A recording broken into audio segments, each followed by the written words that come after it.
This is your match day review for Chelsea nil, Bournemouth nil. Can't believe I'm even saying that, but let's dive right in. We finally had Cole Palmer back in the starting lineup after an extended period in the sidelines, and I was really excited to finally see him back on the pitch. I was expecting to see the Cole Palmer that we're all used to seeing, right? The one with the vision, the dribbling, the assists, the goals. But obviously, that didn't happen, right? Let's not forget, we're Chelsea Football Club and it's the month of December. And we're used to trials and tribulations at this point of the season. And that's exactly what we got today. Watching that performance, man, it felt like we were under siege right from the jump. Bournemouth clearly knew what they wanted to do. They had a ton of chances to score early on, and they did, right? But, we were lucky and we were bailed out with a VAR call for an offside. But I mean, all the warning signs were there, right? Like the warnings were showing they were attacking, they were creating chances, and we simply just weren't doing that. I don't know about you guys watching the game, but for me personally, it just felt like our players were lethargic, right? And they weren't playing like themselves. I mean, there were so many poor decisions, poor passes into the final third, misplaced passes into open teammates. I saw a ton go to Pedro Neto that were misplaced. I mean, it was a really, really hard watch. And that's concerning. For the striker position, Delap started up top, and he's actually been playing pretty poorly the past couple of games. So I really wanted to see something big from him today. And, granted, he did start off pretty decent. He was making some good movements, good runs, obviously until he came off injured, and it kind of looks like it's a shoulder injury, and he was replaced by Mark Gue. Now, Mark Gue it's an interesting one. We all know what we're going to get with Mark Gue. He's going to bring that energy as always, which he did.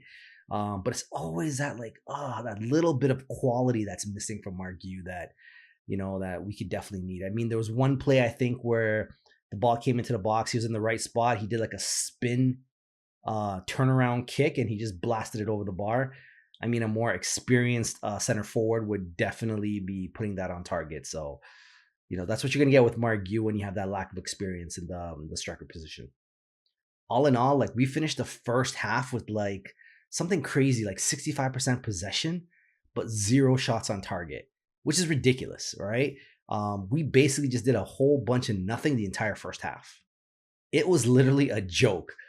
Petrovic was on vacation for the entire first half. He didn't lift a finger, didn't need to make any stops, which is, ridiculous at this level again. Going into the second half, we started to see Bournemouth slow down, fizzle out a little bit, but we just couldn't take advantage, and we really weren't doing anything again.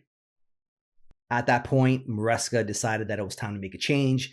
Cole Palmer was taken off, and João Pedro was brought in to play the 10. But I think we still played poorly, and we couldn't create anything even with João Pedro on the 10. So not much difference between him and Palmer in the game today. I kid you not, this was such a boring match to watch. It was a snooze fest, to be honest. Ultimately, we didn't play well enough to win the game. And in my honest opinion, I think we were actually lucky to walk away with a point today. Like I said, Bournemouth had some chances, and we were saved by an offside VAR call, right? So Bournemouth just looked like they wanted it more than us, and that's very concerning. They were winning a lot of the 50-50 balls. They looked more energetic. Considering that they're a team that are coming off of I believe four back-to-back defeats, right? And we're the ones to kind of give them a little bit of life. Chelsea way, I guess, Charity FC. But the reality is that it really felt like a loss to me, right? We really needed this win. I think the 3 points would have really helped us stay within striking distance of Arsenal. And it sucks, right? Because we know that Arsenal lost earlier in the day to Villa 2-1 at the death. And that was a huge, huge opportunity that was presented for us, really. And we just couldn't capitalize and close that gap, right? So we threw it away. Super, super embarrassing. And chalk it up to the game for this one.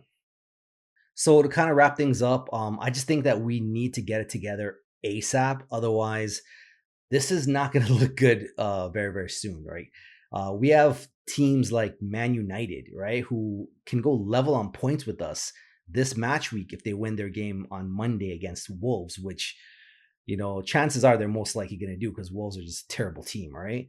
And to just think and fathom Man United at the same point level as us, I mean, that's disgusting, right? Like, to even think about it, knowing where they came from with, the horrible start that they had with Amarim, they have no business being next to us in the standings. So them being level on points is definitely a worse reflection on us than it is on them.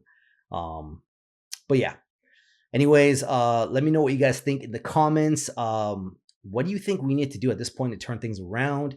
I'd love to hear from y'all, and I'll catch you in the next review. Peace.